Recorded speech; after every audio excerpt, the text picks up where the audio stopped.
a.m. with delayed broadcast at 8 p.m. Every pass, every goal, every moment, live and exclusive on CVM. Brought to you by Water and Best Dressed Chicken. You can open a Sagicor Bank savings account from anywhere. Go online and open yours today. The time by Sagicor Bank is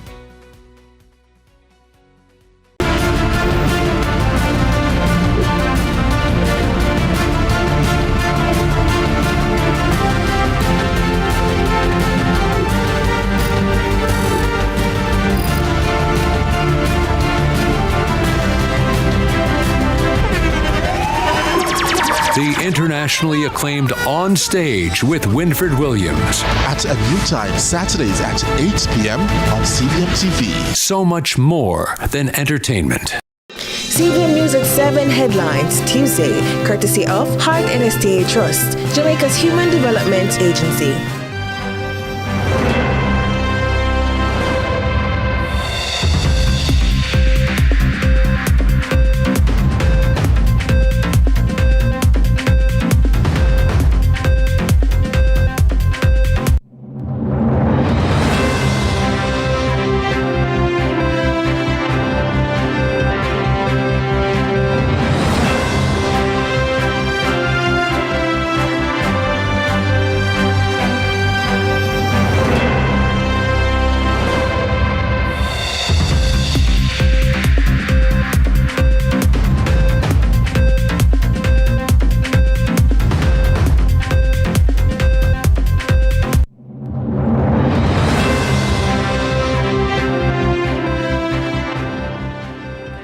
From Kingston, Jamaica, this is CVM News at 7. It's Tuesday, February 10, 2026. I'm Nika Lewis. Thank you so much for joining us.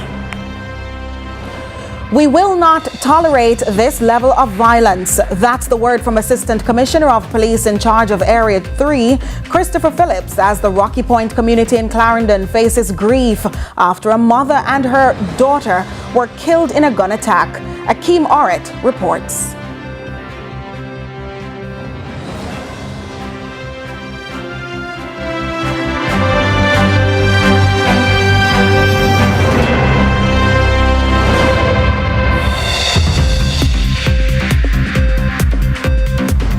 CVM News at 7 headlines Tuesday, courtesy of Heart NSTA Trust, Jamaica's Human Development Agency. When the sunshine girls play, the world watches. 3 tests, 1 mission. Take on world number 1, Australia. This is more than a game. It's Jamaica on the world stage. Thursday, February 5, live at 3 a.m. Sunday, February 8 at 12:30 p.m. and Wednesday, February 11 at 3:30 a.m. with delayed broadcast at 8 p.m. Every pass, every goal, every moment, live and exclusive on CVM. Brought to you by Water and Best Dressed Chicken. CVM News at 7 Tuesday, brought to you by the KFC value menu. As you thinking chicken, get the famous bowl combo for just $640.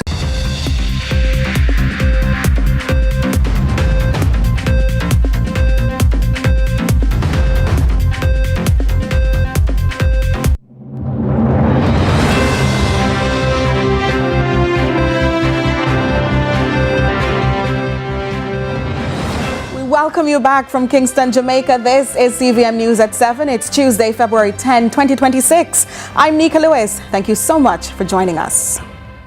We will not tolerate this level of violence. That's the word from Assistant Commissioner of Police in charge of Area 3, Christopher Phillips, as the Rocky Point community in Clarendon faces grief after a mother and her daughter were killed in a gun attack. Akeem Oret has our first story. Rocky Point was rocked Monday night, not by an earthquake, but a double murder that has left the community shaken. A mother and her daughter were shot and killed during a gun attack at a bar in the southern Clarendon community, while a man who was also wounded remains hospitalized. The victims have been identified as 61-year-old Norma Spence and her 41-year-old daughter Kerry-Ann Scott, both fish vendors. Police say around 8:45, the two women and the man were at a bar when 3 armed men approached and opened fire, hitting all 3. Assistant Commissioner of Police in charge of Area 3, Christopher Phillips, says there will be increased police presence in the community. We will not allow criminals to take away the peace and joy that we have enjoyed last year, because Clarendon did very well last year. In fact, when I inquired about the stats for Rocky Point also came in with some reductions in murders and shootings over last year. And we would not want to lose that gain for 2026. ACP Phillips notes since he assumed command for Area 3, he has noticed an upsurge in violent crimes. When we do the analysis of those incidents, we realize that domestic violence is being featured right across the area. We had one situation in St. Elizabeth, another one in Manchester, and we had Jennifer Williamson case in Clarendon. And so we want to, yesterday I met with the community safety and security officers from across Area 3, because we will now have to focus in a very deliberate way on empowering the communities to treat with the issues of domestic violence. It is going to have our full attention going forward. This is the second major incident in the community in less than 2 months. In December, the community was rocked by a triple murder after 2 brothers were involved in a domestic dispute where one of the brothers chopped the other to death along with his mother and aunt, who tried to intervene. Last Thursday, Jamaica's Domestic Violence Act was reviewed by a joint select committee, with lawmakers reaffirming their commitment to a thorough and a timely review of the legislation. In the meantime, ACP Phillips is condemning violent domestic crimes, especially against women. We will continue to give the community the support. We'll be doing a walkthrough to, reassure the community of our presence and continued support for them. At the same time, we would want to appeal to persons who have information about this incident to come forward and share with us, because as it is now, we don't have a clear motive for this one. The attackers in Rocky Point's double murder escaped on foot, while the wounded man was taken to hospital for treatment. Spence and Scott were pronounced dead on arrival. Reporting for CVM News, I'm Akeem Art. Meanwhile, 37-year-old Angria Andre Morrison, who along with his twin brother were evading the police since 2024 in connection with the murder of his wife, remains in police custody in Westmoreland. The Morrison twin was wanted for the death of 67-year-old Dawn Rose Anderson, a British national, since December 2, 2024. He was apprehended at the weekend in the neighboring parish of St. James. However, his brother Kemar is still on the run. Police say Angria was picked up under another name during an operation. However, following investigations, his true identity was revealed, ending one aspect of the 2-year search. Reports are his late wife returned to Jamaica in November 2024 and reportedly spent a night at a Montego Bay resort before she was picked up by her husband with the intention of going to their home in Roaring River, Westmoreland. However, that was the last day she was seen or heard from. Morrison, in filing a missing person report, told investigators that he took his wife to visit a friend in Negril, and she disappeared shortly after. The brothers, in the meantime, fled from their community. An investigation was launched, with the Morrisons later listed as prime suspects in Anderson's disappearance. Her body was discovered in a shallow grave 8 days later by residents in an area known as Farm Common. There was uproar at the monthly meeting of the Kingston and St. Andrew Municipal Corporation on Tuesday. After Councillor for the Springfield Division, the PNP's Lorraine Dobson, was elected Deputy Mayor.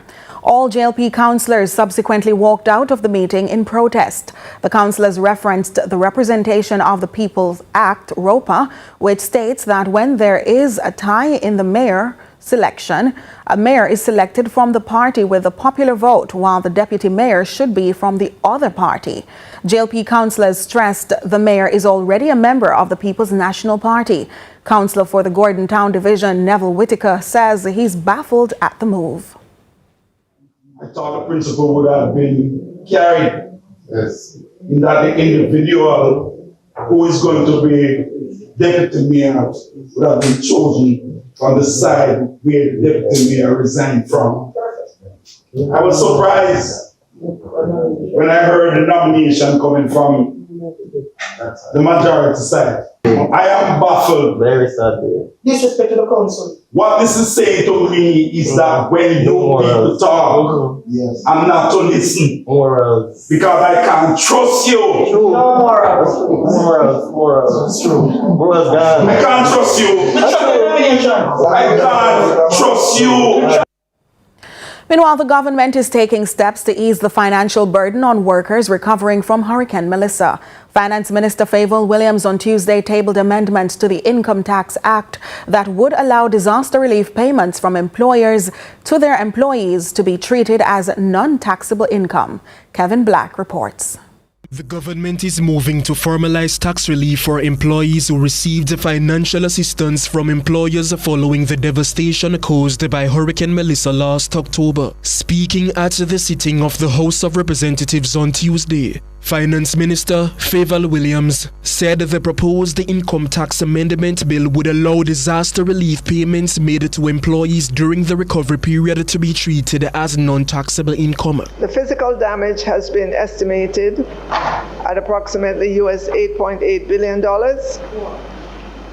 making Hurricane Melissa the costliest natural disaster in Jamaica's history. Recognizing these extraordinary circumstances, I announced to the House of Representatives on December 9th, 2025, that the government would move to establish a framework to allow the non-taxable treatment of disaster relief support provided by employers to their employees following Hurricane Melissa. The minister says the measure is intended to support workers affected by the Category 5 storm, which resulted in extensive damage across multiple sectors and displaced communities across the island. The bill would apply to relief payments made between November 2025 and March 2026, while also allowing employers to treat the payments as deductible expenses. The bill provides that disaster-related honoraria paid by employers to employees during the period from November 1st, 2025 to March 31st, 2026 will not be treated as taxable income in the hands of employees. At the same time, the bill allows such payments to be treated as deductible expenses for employers, provided they are genuinely borne by the employer and supported by appropriate documentation. Opposition leader and PNP president Mark Golding expressed support for the relief measure but raised questions about whether the exemption would also apply to statutory payroll deductions and whether a permanent framework should be created for future disasters. Whether any similar exemption will apply to other statutory contributions and obligations that apply to payroll, such as NIS contributions, NHT contributions, HART, which is an employee cost, and so on. This would only apply to income tax. So if it is not done with the others in mind, the employee would still potentially be liable to pay contributions under $200,000 under those other laws that govern those matters. On the matter of the date for filing of corporate income tax returns, I agree with this amendment to move it to a date in April, the 15th of April. Kevin Black for CVM News. We'll have more news in just a moment.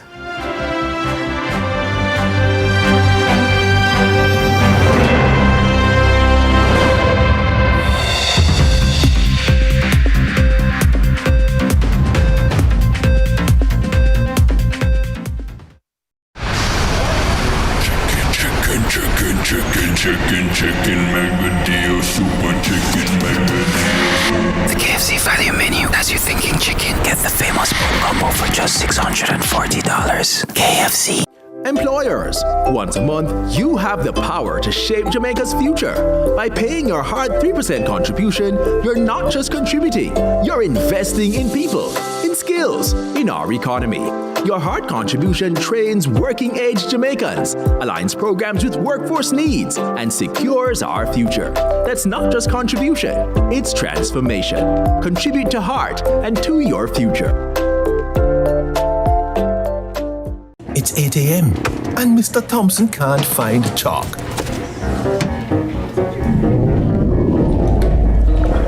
Or his dignity. His white squalor. Meanwhile, on site, error, a mash-up concrete. Or so it seems. Wait, I can't embellish that. It's almost that time for Ashley's belly to plop out.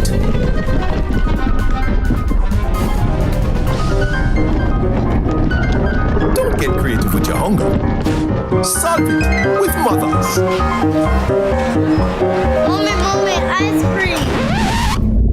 Even the little ones get hungry too. Mothers, all day delicious. Breakfast, lunch, and dinner.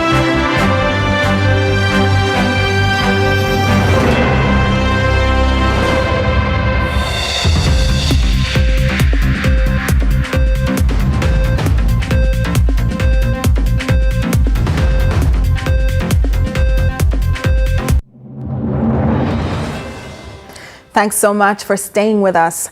Jamaica's fight against corruption is at a standstill, and unless decisive action is taken, the country risks drifting even further behind.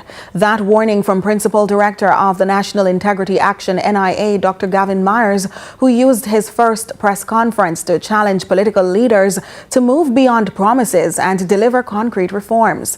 Akeem Art has the details. Jamaica's score on the 2025 Corruption Perceptions Index remains unchanged at 44 out of 100, marking nearly a decade of stagnation. Principal Director of National Integrity Action, Dr. Gavin Myers, argues the lack of movement is not due to progress, but rather a global decline that has left Jamaica appearing stable, while in reality standing still. Yeah, so at first glance, one might point out that Jamaica is above the global average of 42. But this is not a moment for self-congratulation. Rather, Jamaica has not improved because of bold, visible, and decisive anti-corruption action. What it has improved for is because the global situation has deteriorated.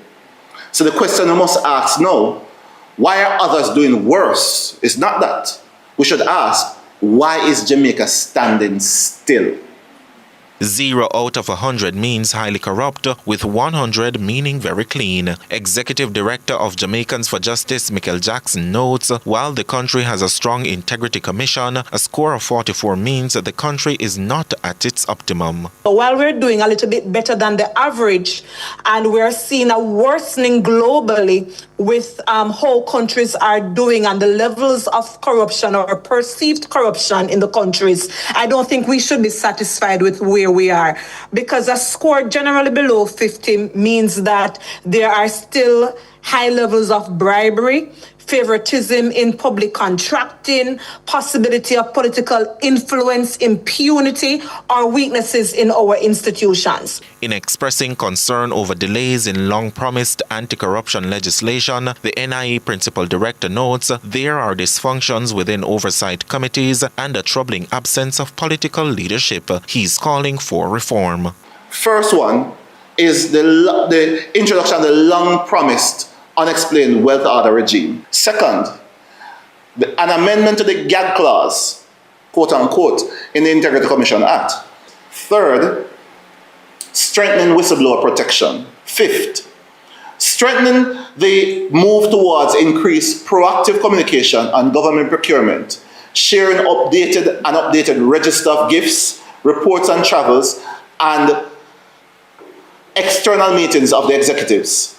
Each of those measures, he says, would increase visibility, accountability, and trust, with Transparency International calling on political leaders to strengthen independent justice and oversight, making political finance transparent, protecting media freedom, and clamping down on cross-border flows of dirty money. JFJ's executive director believes these calls apply to the Jamaican government. We have the Integrity Commission Act that was before a joint select committee that requires strengthening, and we have seen comments from public officials, government officials rather, that suggest that there are areas that would lead to the Integrity Commission being weakened, not strengthened. I think we have to have a cautionary tale as a country and ask ourselves, what type of Jamaica do I want if it is that the Integrity Commission is under attack by members of the government officials? And we're quite happy that we have not seen those comments in the most recent months. Akeem Oret for CVM News. Deeply unfortunate how Energy Minister Darrell Vaz is describing a recent online report which claimed the Jamaican government turned away a Cuban-registered tanker that was seeking to refill liquefied petroleum gas.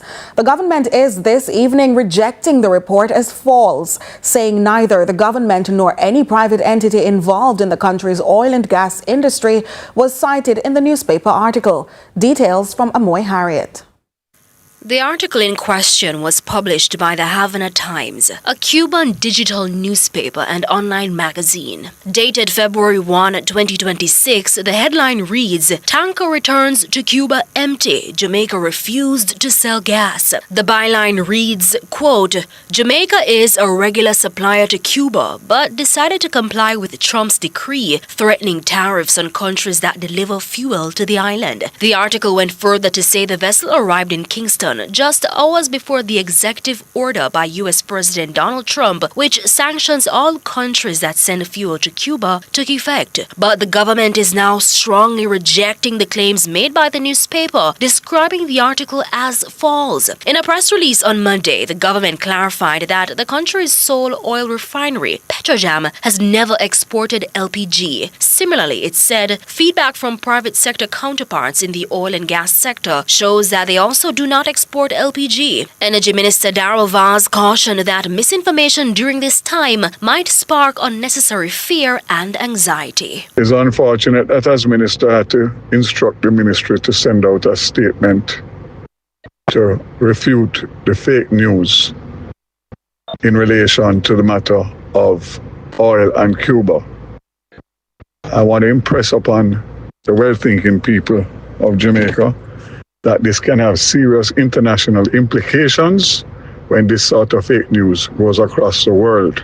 He's urging the public to seek information from credible news sources. Please, I'm asking once again to listen out for the ministry and the government entities that have responsibility for disseminating information and only respond to that.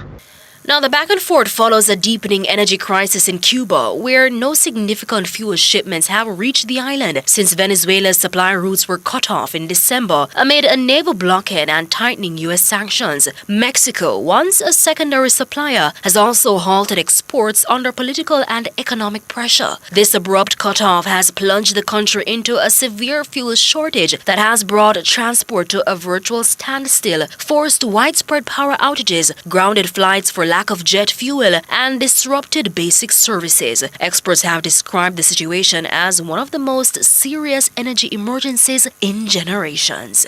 Amoy Harriet for CVM News.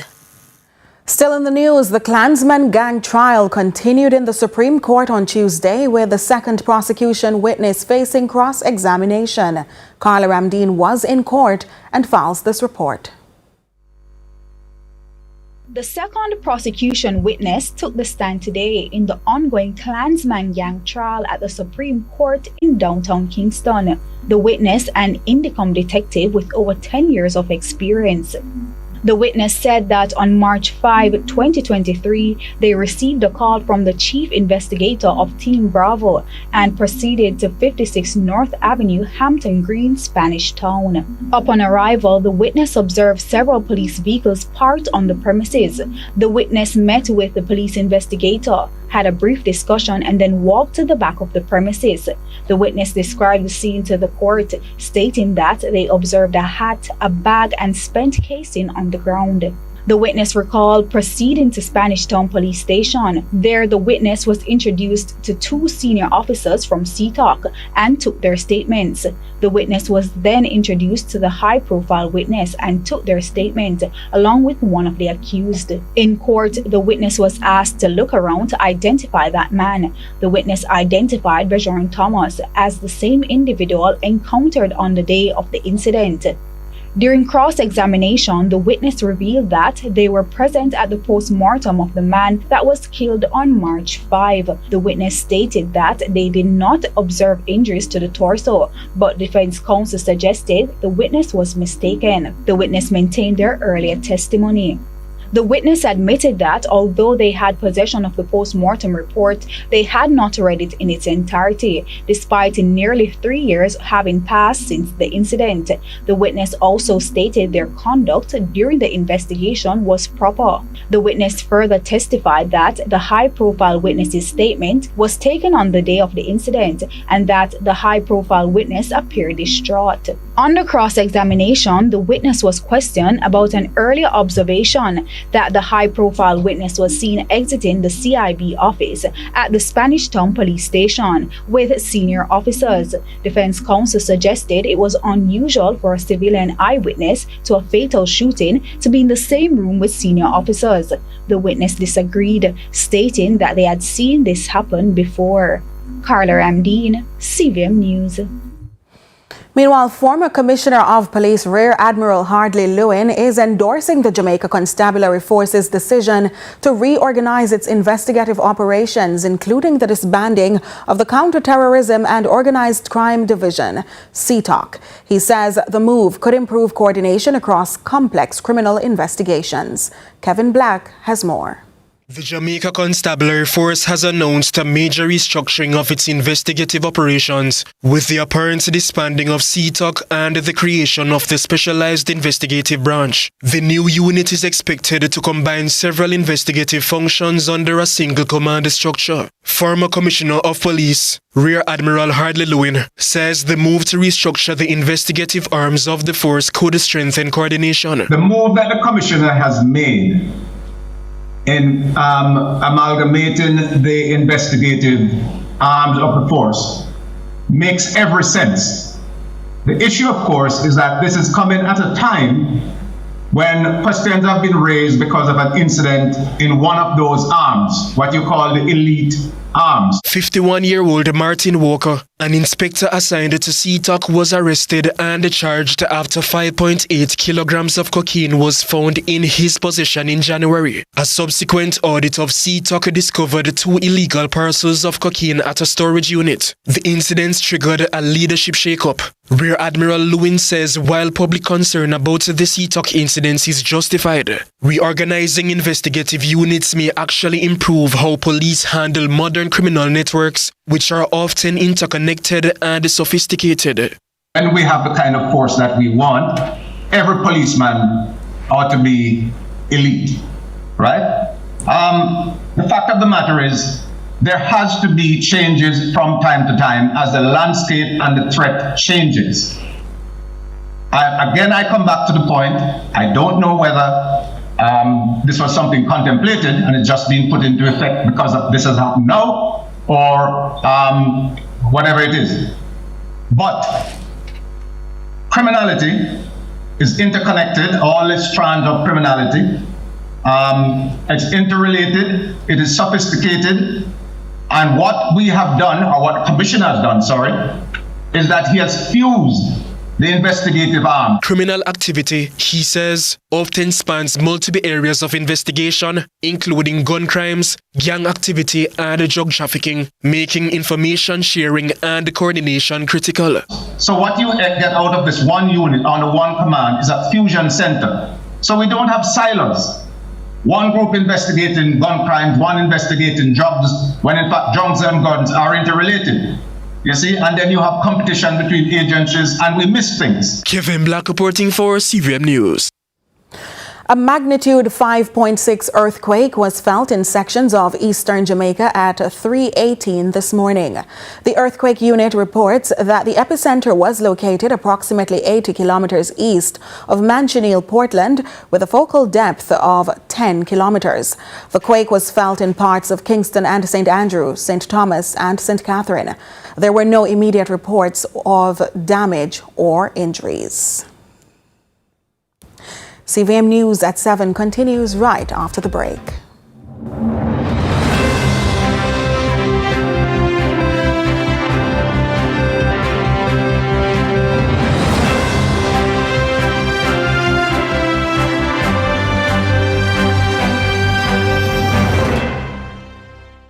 KFC value menu has you thinking chicken. Get the famous combo for just $640. The time by KFC is 7:30. Chicken, mega deal, super chicken, mega deal. The KFC value menu has you thinking chicken. Get the famous combo for just $640. KFC. Do it for your best life. Go check your HIV status. So keep your life trending, no pretending. Me, I tell yourself, do it for you, do it for you. Every time you are link with a condom. Coulda Ozzy, coulda wife, coulda be a random. Condom connect and protect your profile. Be your own fan. Do it for your best life. Do it for your best life. Don't put yourself at risk. Condom connect every time. Do it for your best life.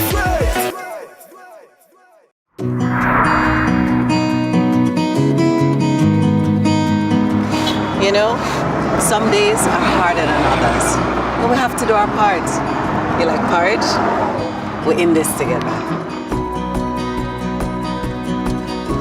Morning, nurse. Thank you for what you do every day. Come in, nurse. Our bona fide.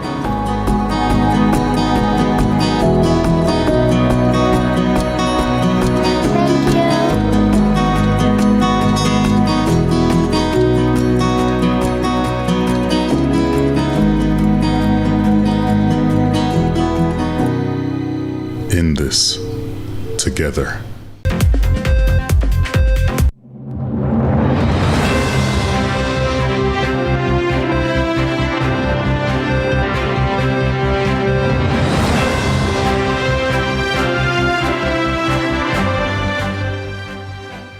Welcome back. We now go to the business report with Joel Crosskill.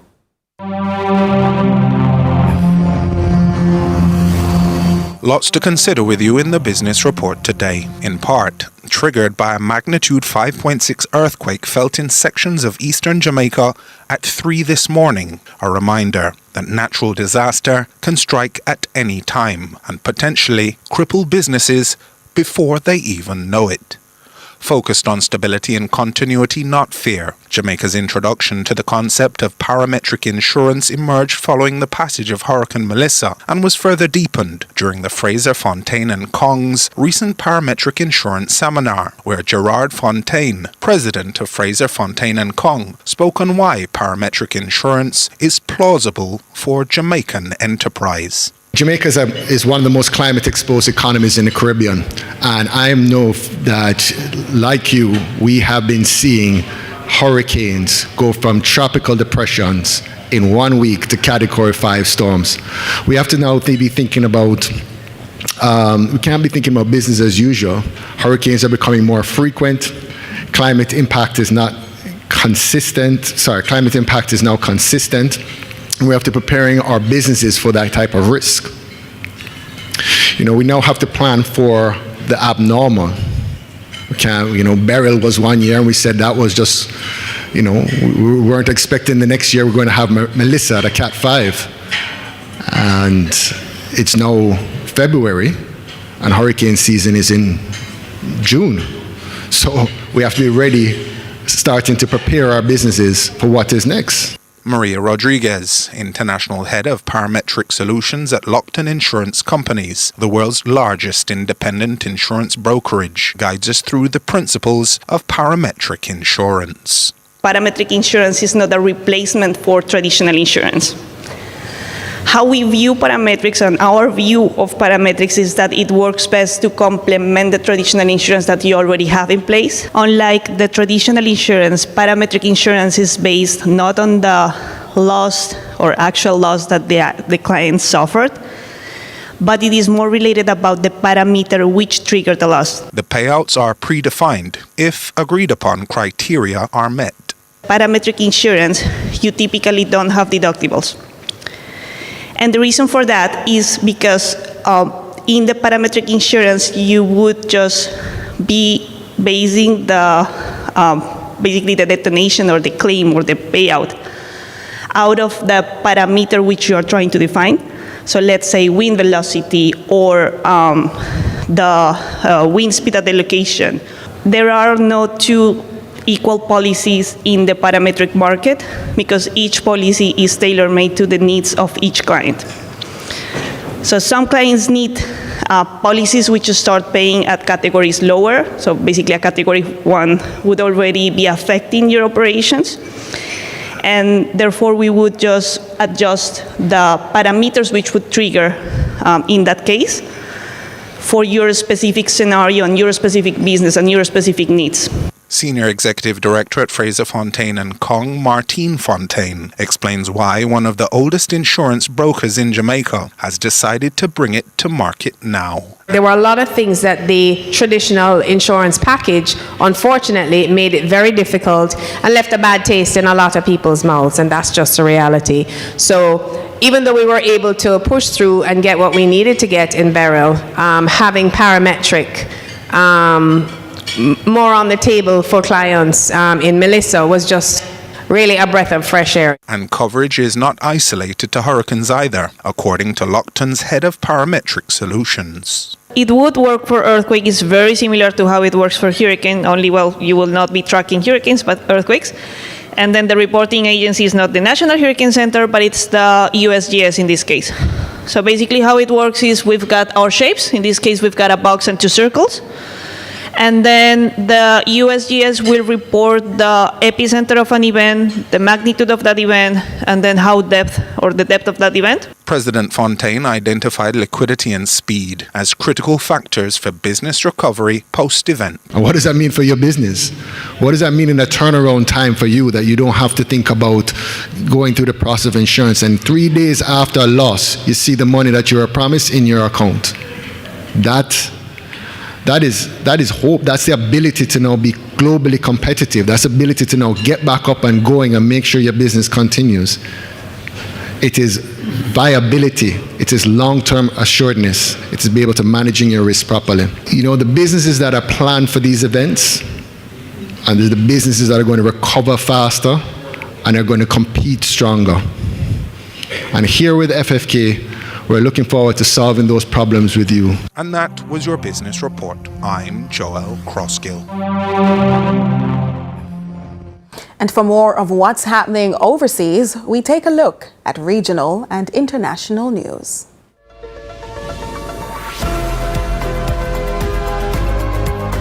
We begin with news in the region.